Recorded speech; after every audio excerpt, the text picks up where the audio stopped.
Mimi Naja, the Shook Twins. There's Jennifer Hartswick, who was amazing. All these women. Natalie Gressman, they've been like everywhere this year. I've seen them a bunch on Jam Cruise and all over. I got my side boob shirt. Can't really see it right now, but so that was great. But I wanted to make a video this morning because we're headed to the hot springs in Idaho, and then we're headed to Yellowstone.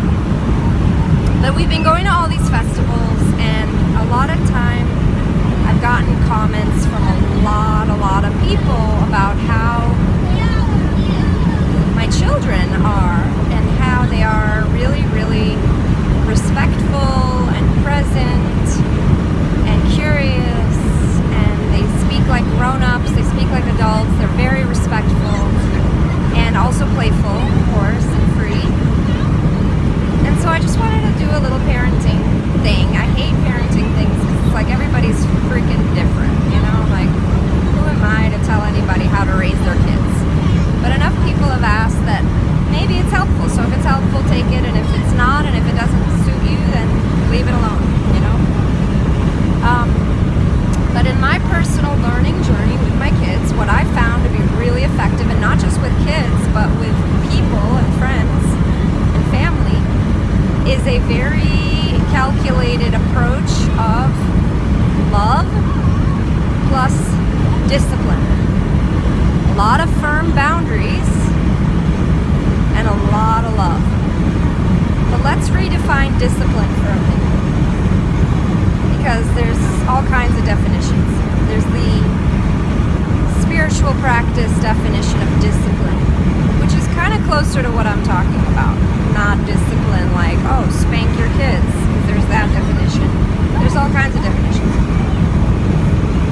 I'm talking about bringing someone back into alignment when they're hurting themselves and others. Refocusing, bringing people back into alignment. In Montessori, they call it redirecting the child, right? There's a lot of free choice, but not when it's harmful.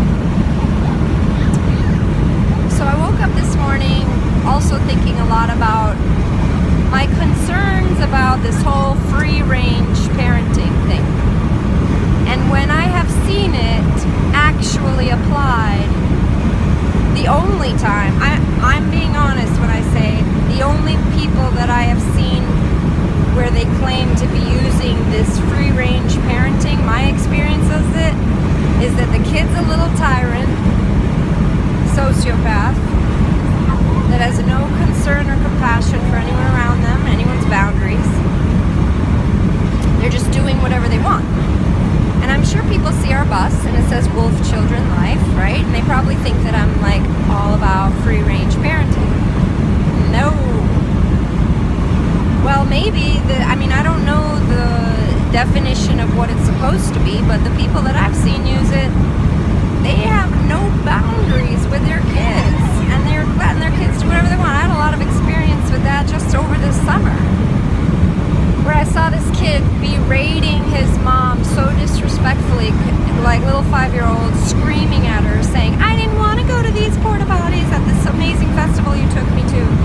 I wanted to go to the other porta potties, and throwing like an absolute tantrum. And the mom's like, I can tell that you're feeling sad and angry.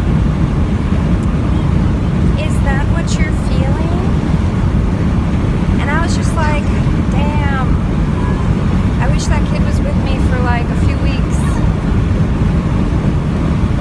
But the thing is like, in my experience,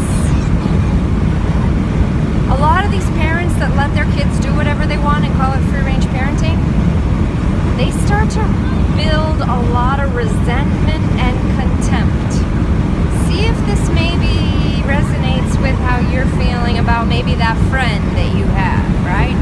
That does a lot of unchecked bad behavior, and you just let them do it, and over time you just kind of just distance yourself, because you're like, I don't want to deal with that. And you start to kind of resent them and build contempt, or like judge them, but never really do the really loving, compassionate friend thing to do, which is to correct the bad behavior in a loving way, right?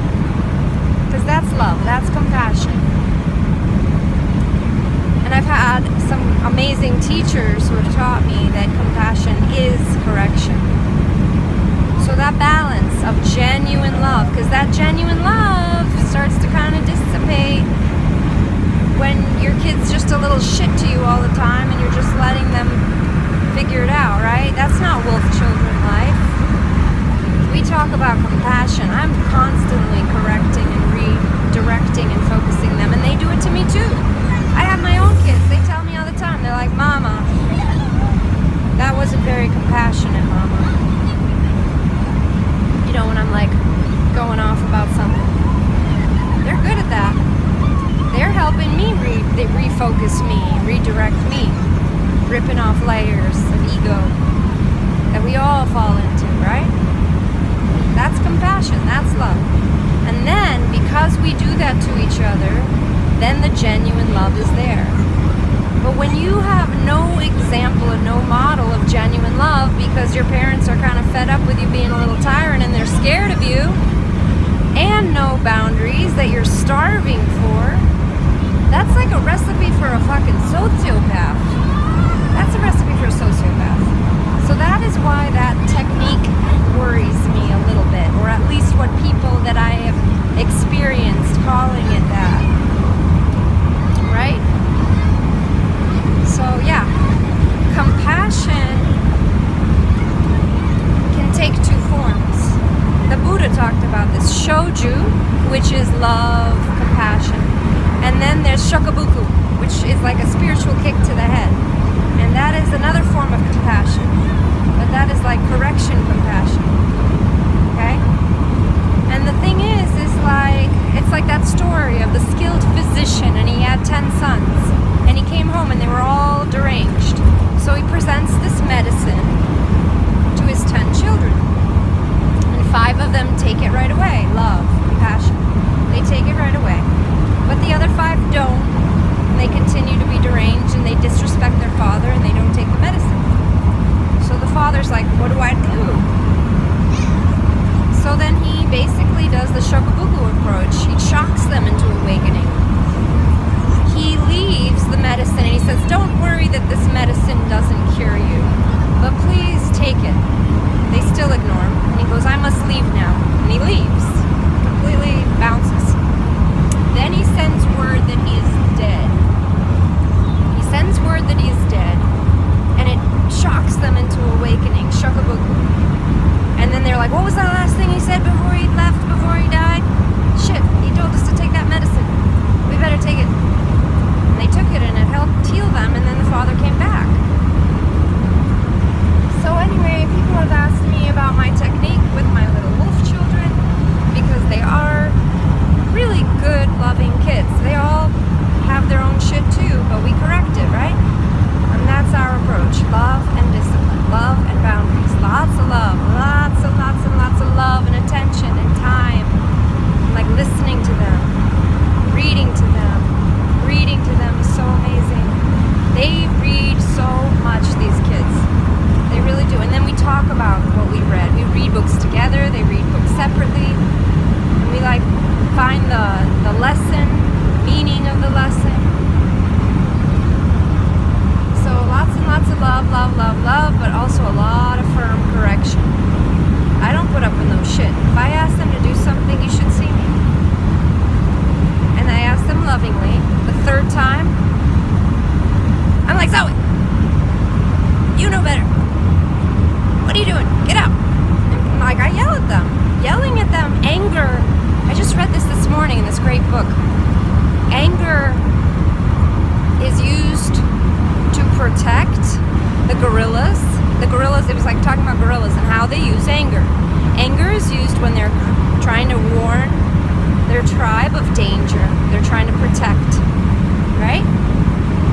And that is a very precious resource that is not really used very often. It's used when there's a reason, when there needs to be protection, and when you need to reestablish calm, harmony. Okay? So that is a technique that is also used with love. Everything converts back to love. So that's our wolf children life.